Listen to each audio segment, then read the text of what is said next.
अस्सलाम वालेकुम। आज के इस लेक्चर में जो हम डिस्कस करेंगे वो पास पेपर के एमसीक्यूज 2017 फर्स्ट ईयर मैथमेटिक्स। तो टाइम रहा है कि अब अगर स्टार्ट करते हैं आज का लेक्चर। इसमें इंशाल्लाह मैं डिटेल में सारे एमसीक्यूज डिस्कस करूंगा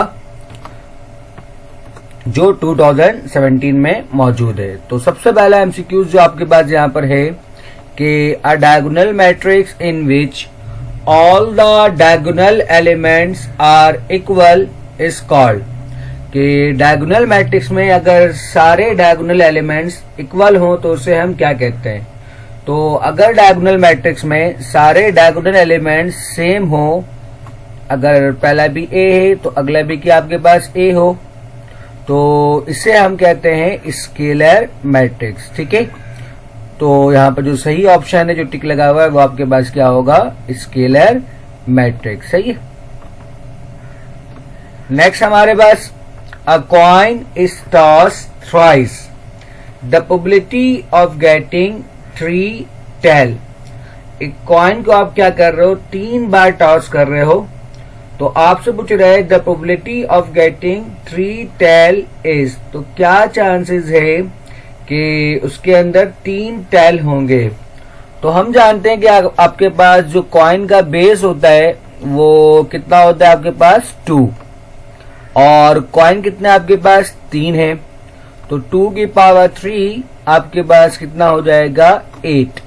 ठीक है, यानी कि जब कभी भी आप प्रोबेबिलिटी की बात करते हो तो डिनोमिनेटर में आप क्या लिखते हो, टोटल आउटकम, यानी कि 2 की पावर 3 किसके बराबर होगा हमारा 8 के, अगर आपने प्रोबेबिलिटी पढ़ा है तो। ठीक है, तो अगर 3 कॉइन है तो 3 कॉइन का मतलब क्या है कि जो इसके डिनोमिनेटर में हम लिखेंगे वो क्या लिखेंगे, हम 8 लिखेंगे। सही है, क्योंकि आपके पास कॉइन का जो बेस है वो 2 होता है और आपके पास नंबर ऑफ कॉइन कितने यहाँ पर 3 है, या 3 बार टॉस कर रहा है, तो इसलिए हम पावर क्या लेंगे 3 लेंगे। ठीक है, अब आपको कह रहा है कि the probability of getting 3 tail, क्या चांसेस है कि तीनों कॉइन के अंदर 3 टेल हो।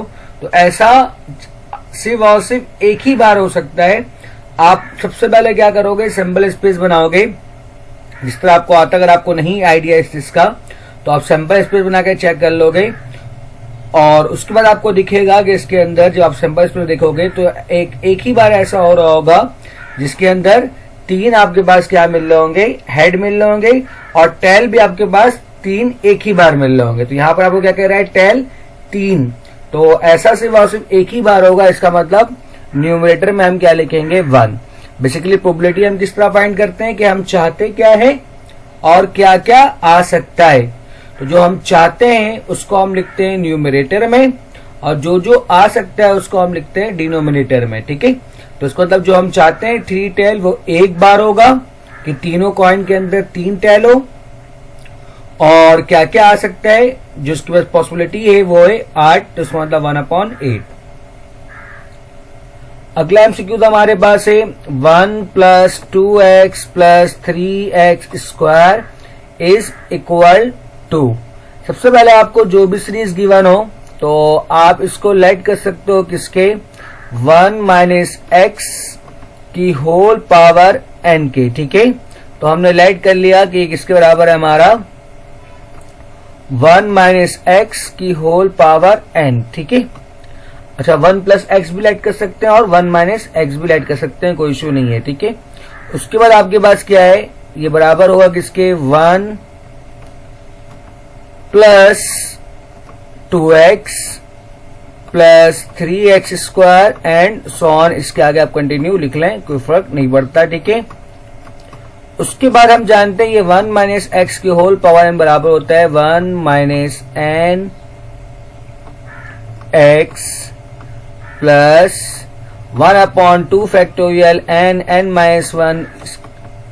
इसको लिखने की जरूरत नहीं है, जस्ट जो हमें काम है वो सेकेंड टर्म का काम है, तो 1 + 2x। ठीक है, अब आपको दिख रहा है कि लेफ्ट साइड पर जो सेकेंड टर्म है वो आपका वो माइनस का nx है। ठीक है, और राइट साइड पर जो सेकेंड टर्म है आपका वो क्या है, प्लस का 2x है। तो इन दोनों को हम क्या करेंगे, कंपेयर करवा लेंगे सेकेंड टर्म को सेकेंड टर्म से। तो यहां से जो आपका x है वो क्या हो जाएगा, कैंसिल।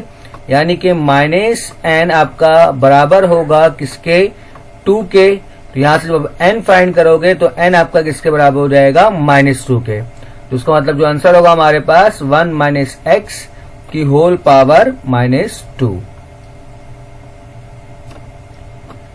नेक्स्ट हमारे पास है कि पार्ट 4, आपको ये सम फाइंड करना है n इक्वल टू 1 से लेकर 3 तक, और आपको जो गिवन है वो क्या है, n क्यूब। तो n क्यूब का सबसे पहले आपको फॉर्मूला बताना चाहिए कि n क्यूब का फॉर्मूला होता है आपके पास कि n प्लस 1 डिवाइड बाय 2, और फिर इसका आप क्या करते हो, स्क्वायर करते हो। ये आपके पास n क्यूब का फॉर्मूला है। आप लोगों ने ये मैथमेटिकल इंडक्शन वाले चैप्टर में पढ़ा होगा कि सम ऑफ n का फॉर्मूला होता है n प्लस 1 डिवाइड बाय 2।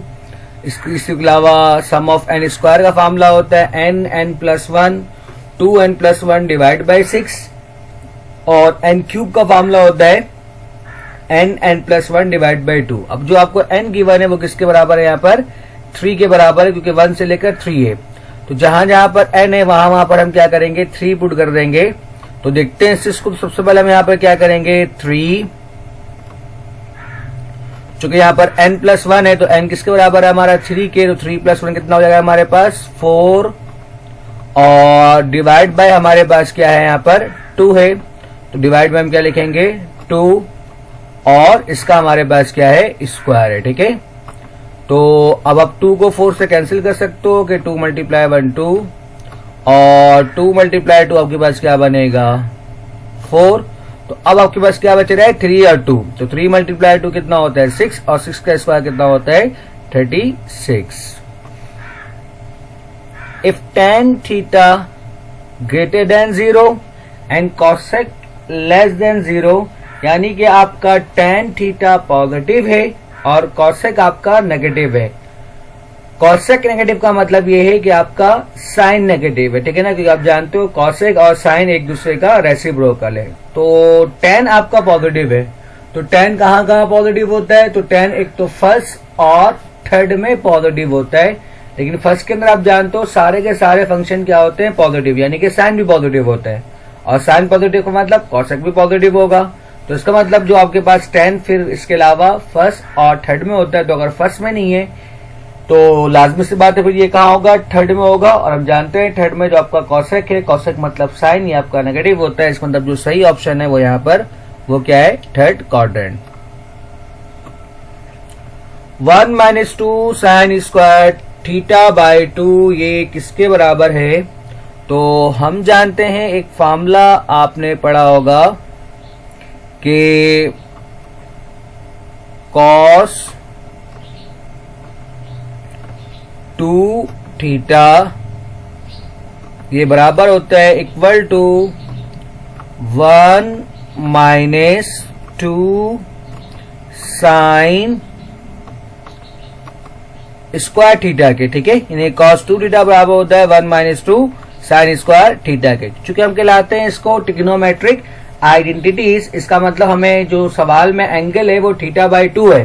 तो यहाँ पर थीटा की जगह हम कोई भी एंगल पुट कर सकते हैं, कोई फर्क नहीं पड़ता, क्योंकि इसका नाम क्या है, ये सारे कहलाते हैं identities.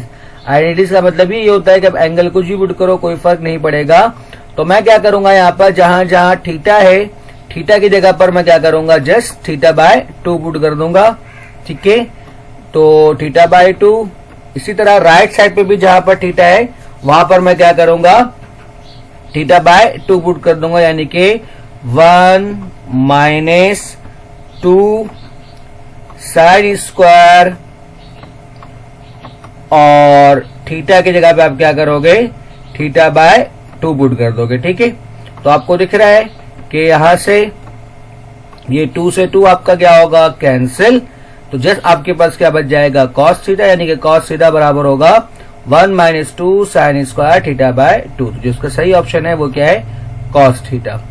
The number of elements in the set A where z is the integers, then इसके अंदर कितने नंबर ऑफ एलिमेंट है, तो आपको दिख रहा है कि यहाँ से स्टार्ट है -1 से, -1 से लेकर 5, यानी कि पहला -1, उसके बाद आपके पास इंटीजर में -1 के बाद क्या होता है 0, 0 के बाद क्या होता है आपके पास 1, और 1 के बाद आपके पास क्या होगा 2, 2 के बाद क्या होगा आपके पास 3, 3 के बाद आपके पास क्या बनेगा 4, और 4 के बाद आपके पास क्या बनेगा 5। ठीक है, तो इसके अंदर कितने एलिमेंट हैं टोटल? आपको दिख रहा है कि इसके अंदर 7 एलिमेंट है। ठीक है, आप गिन लें, यहां से काउंट कर लें 1 2 3 4 5 6 7। तो यहाँ पर जो एलिमेंट है, नंबर ऑफ एलिमेंट, वो कितने होंगे? यहाँ पर 7 होंगे। ठीक है, MCQ number 8, if the matrix lambda 2 3 4 is singular then the value of lambda is.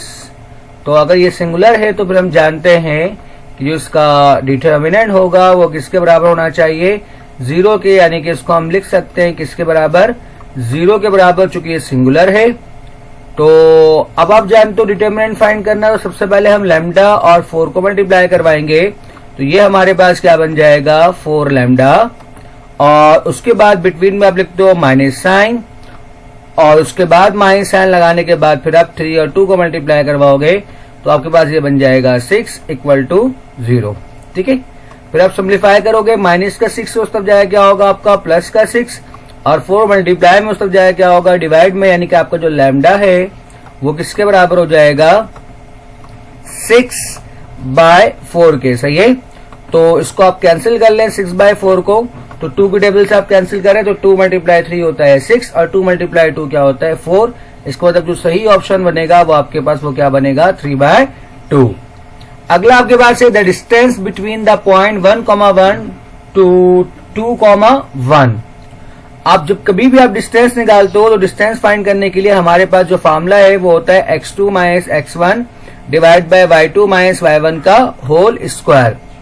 ठीक है, अभी x2 - x1 लिखो या x1 - x2, अब ये बेसिकली है क्या? हम पहले पॉइंट को क्या कहते हैं, ये हमारा x1,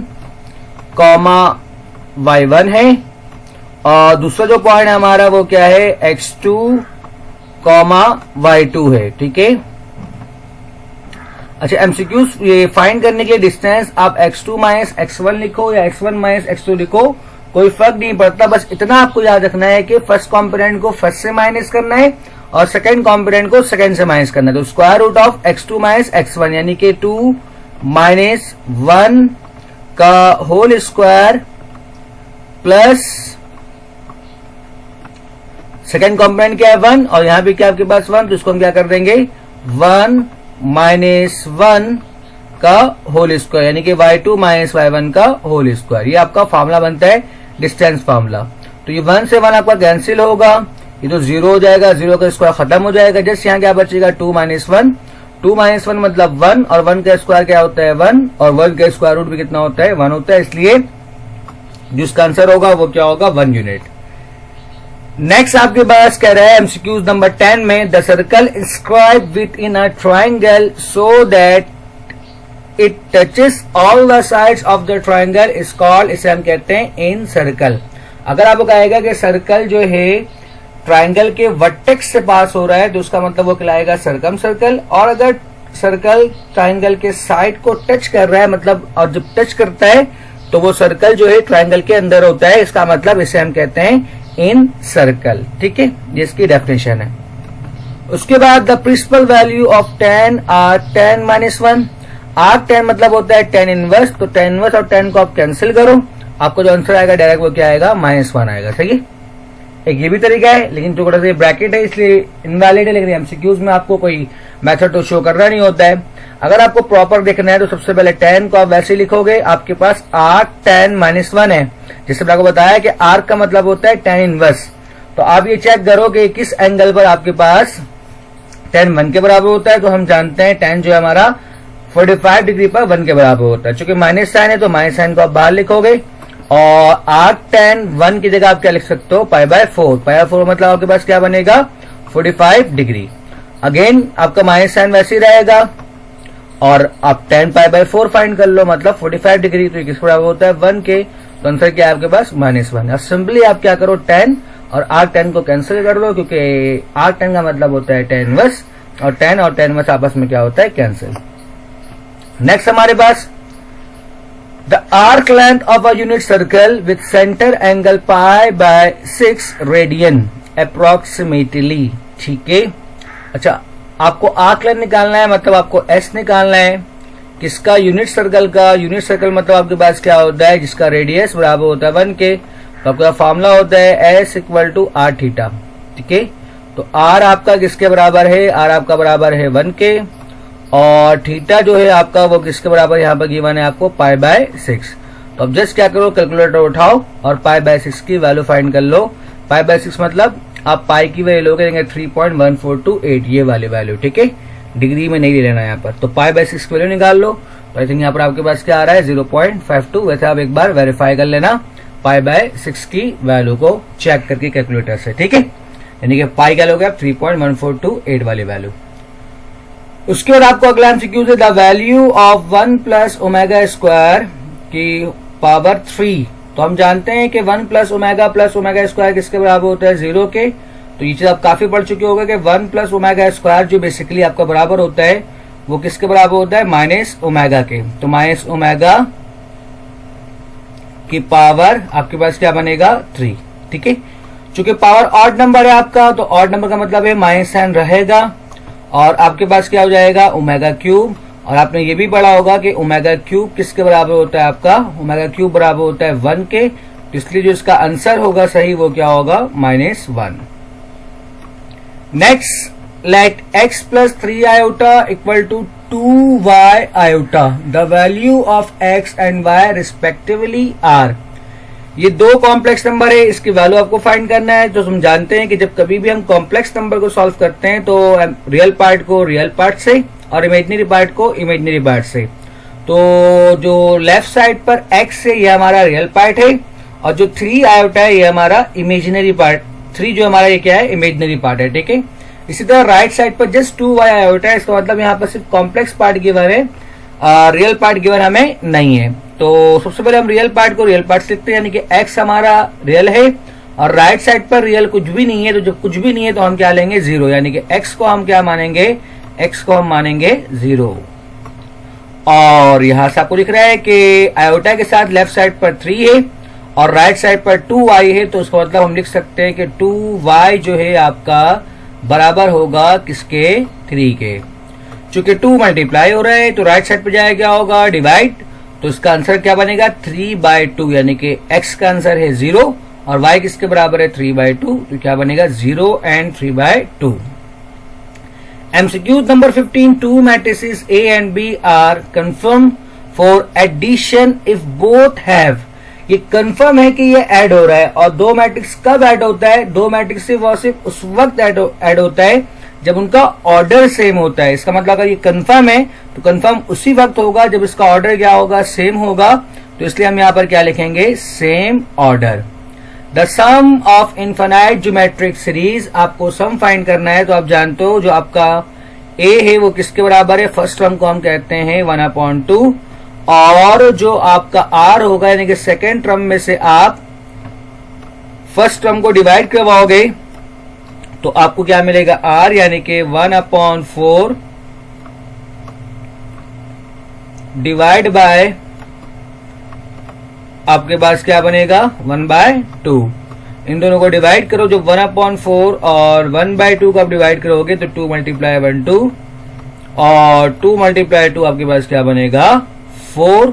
तो r की वैल्यू आपके पास क्या हो जाएगी, आपके पास 1/2। ठीक है, यानी कि r भी 1/2 के बराबर है और आपका a भी किसके बराबर है 1/2 के। तो सम ऑफ इनफाइनाइट का फॉर्मूला होता है आपके पास a/1 - r, यानी कि a/1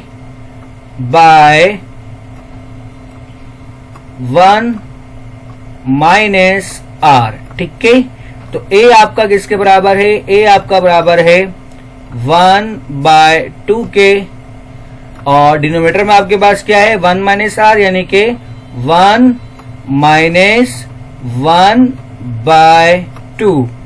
अब आप 1/2 को वैसे ही लिखो न्यूमरेटर में, यानी कि 1/2 आपका वैसे ही आएगा।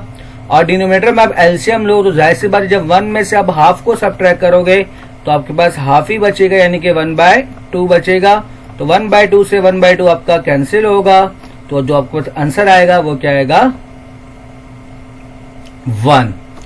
इफ अगला MCQ 17, if A square B square C square are 3 terms of an AP, then अगर एपी है तो हम जानते हैं एपी में जो बिटवीन में टर्म होता है, यानी कि आपके पास बिटवीन में क्या है, इन तीनों में बी स्क्वायर है, वो बराबर होता है सम ऑफ फर्स्ट टर्म और लास्ट टर्म। फर्स्ट टर्म यहाँ पर क्या आपके पास ए है, यानी कि ए स्क्वायर, और लास्ट टर्म क्या है सी स्क्वायर। इन दोनों को हम सम करेंगे, यानी कि ए स्क्वायर और साथ में प्लस सी स्क्वायर, और डिवाइड में आप क्या लिखते हो 2, यानी कि बी स्क्वायर बराबर होना चाहिए A square plus C square divide by 2 के। तो यहाँ पर दिख रहा है आपको second option. If U is the universal set and A is any non-empty set, then A union A prime, तो A union A prime basically किसके बराबर होता है आपका, ये बराबर होता है यूनिवर्सल सेट के, और जब इंटरसेक्शन लेते हो तो ये किसके बराबर होता है नल सेट के। ठीक है, किस तरह आप इसको फाइंड भी कर सकते हो, आप कोई भी एक यूनिवर्सल सेट सपोज कर लो, सपोज करो कि ये जो यूनिवर्सल है आपके पास वो A, B, C है, और एक सेट ए मान लो, आप कुछ भी ले सकते हो, ठीक है, कोई फर्क नहीं पड़ता। तो ए आपके पास किसके बराबर है, ये आपका बराबर है ए बी, सपोज कर लो, ठीक है, ए बी। अब आप फाइंड करो क्या, कॉम्प्लीमेंट। तो कॉम्प्लीमेंट में हम जानते हैं यूनिवर्सल डिफरेंस, आप ए करते हो तो उसका मतलब जब यूनिवर्सल डिफरेंस ए करोगे तो यूनिवर्सल और ए में कॉमन के ए भी कॉमन है, यानी कि इसका आंसर क्या आएगा ए कॉम्प्लीमेंट का आंसर आपके पास सी होगा जस्ट। और दोबारा जब इसका ए यूनियन ए कॉम्प्लीमेंट का यूनियन लोगे तो यूनियन में आपके पास दोबारा सारे एलिमेंट मिल जाएंगे, यानी कि ए बी सी, और ये किसके बराबर होगा टोटल यूनिवर्सल सेट के। इसी तरह अगर आप इसका इंटरसेक्शन निकालते तो उसमें कुछ भी कॉमन नहीं होता ए में और ए कॉम्प्लीमेंट में, तो आंसर क्या आता, नल सेट आता। तो यूनियन में आंसर आएगा यूनिवर्सल और इंटरसेक्शन में आंसर क्या आएगा नल सेट। अगला द प्रोग्रेशन 3, 9, 27, ये बाय मिस्टेक यहाँ पर जो एमसीक्यू नंबर 19 है ये 8 नहीं होगा, ये मेरे ख्याल से 81 होगा, ठीक है। और बेसिकली आप जानते हो कि 9 डिवाइड बाई 3 होता है 3, 27 डिवाइड बाई 9 कितना होता है 3, यानी कि हर बात वाले को जब मैं पहले टर्म से डिवाइड करवा रहा हूँ तो इसका रेशियो क्या आ रहा है, सेम आ रहा है। और जब इसका रेशियो सेम आ रहा है तो उसका मतलब ये आपके पास क्या बनेगा, GP। आखिरी the roots of X square plus 126, तो एक्स स्क्वायर तो वैसे ही रहेगा, ये 126 को आप राइट साइड पर ले जाओगे तो ये आपके पास हो जाएगा माइनस का 126। अगेन यहाँ पर एक छोटा मिस्टेक है, बताता हूँ आपको क्या है। जब स्क्वायर हटाते हैं हम तो राइट साइड पर हम लेते हैं प्लस माइनस और स्क्वायर रूट, सॉरी, ठीक है। तो आप क्या लगाओगे राइट साइड पर, x equal to plus minus square root of minus 126, ठीक है। और जब कभी भी स्क्वायर रूट में माइनस साइन आ जाए तो आप जानते हो कि फिर आप क्या करते हो, आयोटा लेते हो, यानी कि प्लस माइनस आयोटा आपके पास वैसे ही आएगा। अब मसला यहाँ पर 126 का है, क्योंकि 126 का रूट ब्रेक नहीं होता। अब यहाँ पर जो ऑप्शन है वो 4 आयोटा है, 4 है, 8 आयोटा है, 16 आयोटा। तो आपके पास जो 4 है, 4 तो ऑप्शन किसी का नहीं हो सकता क्योंकि आयोटा नहीं है यहाँ पर। अब अगर यहाँ पर 126 की जगह 16 होगा तो आपका आंसर 4 आयोटा होगा। अब कंफर्म नहीं है क्या है यहाँ पर।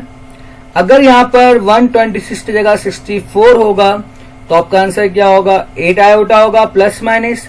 और अगर यहाँ पर 256 होगा तो आपके पास जो आंसर होगा वो क्या होगा, 16 आयोटा होगा। तो आप इसको एक जनरल मैंने आपको बता दिया, तो इस तरह ये एमसीक्यू आप सॉल्व करोगे। तो उम्मीद करता हूँ आज का लेक्चर आपको समझ में आया होगा। वीडियो देखने के लिए शुक्रिया। अल्लाह हाफिज।